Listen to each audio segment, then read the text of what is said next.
Hello and welcome to another edition of PAC Check-ins. I'm your host, Sean Davido, and today we're joined by Sara Cordova. Sara is the Director of Safety and Security for the Yakima School District. Thanks for joining me today, Sara. You're welcome. Now, today we're going to talk about a relatively new program that involves the Yakima School District. It's the Handle with Care program. Can you explain that program and how you became involved with it? Sure.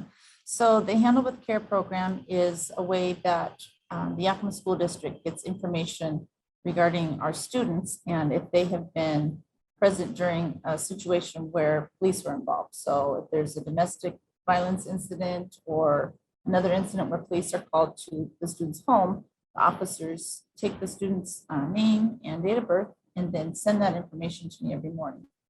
And then I look in our student record system to see which school they attend.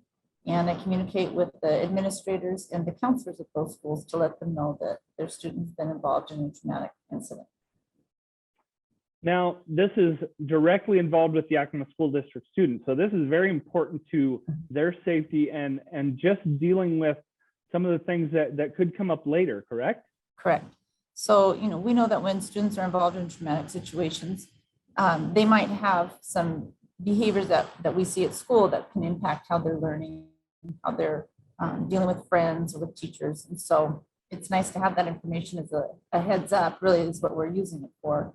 So if we notice changes with students, we can act accordingly. And as the title says, we can handle those students with care and just make sure that we're taking extra time with them, maybe just pulling them aside and just checking in on them to see how they're doing, if there's anything we can do to support.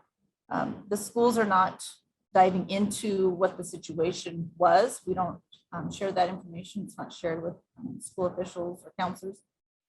But what is shared is that the student had something happen that could really impact them negatively.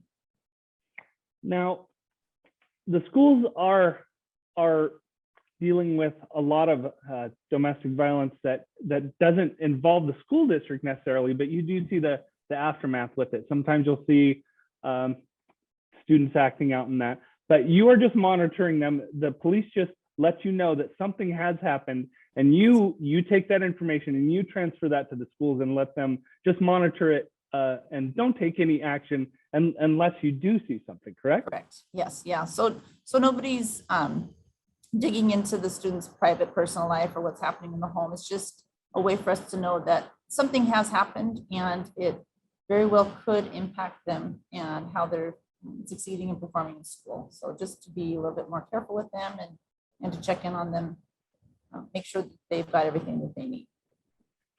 Now, what are some of the efforts? I know that we've been working on a video. That's part of my role in this and doing some of these interviews also. What are some of the efforts that are going on out there to make this program successful?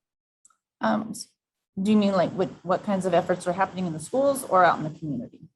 In the schools, specifically to the schools. I know we're working on that video, and that's internal for education for your teachers and staff to let them know what's going on with the program, right?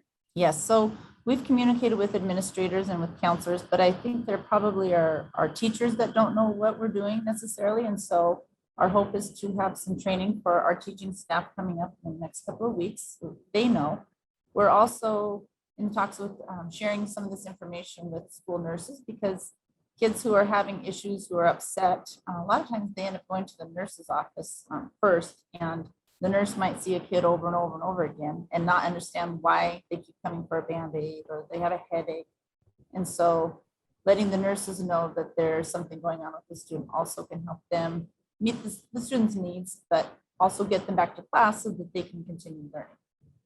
We're also going to be trying to find some ways to just build in some supports with their counselors and with their administrators, like just maybe set up regular check-ins with certain kids so that if we are seeing some issues popping up, we can be more intentional with those particular students.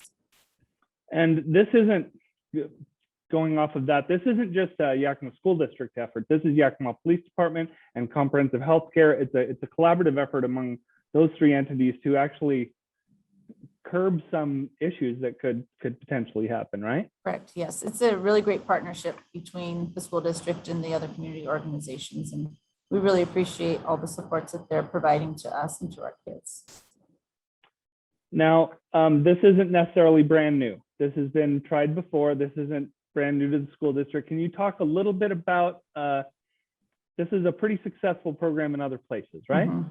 So we know that they are in Spokane area. They have been using this program, and it's a much bigger, on a much bigger scale. Spokane's a bigger area, but they're also, I believe, working with multiple school districts because there's more than just one school district in that area. We're hoping that through working with YSD, we can start connecting with other neighboring school districts, because just because a student lives in Yakima doesn't mean that they necessarily attend a Yakima public school. Well, that's all great information. Now, is there anything else that you can share with us or you would like to share with the community? Yeah, yes, this program has just been really a great way for us to support our students socially, emotionally, educationally, and I think we're going to see a lot of positive benefits for our kids and our families.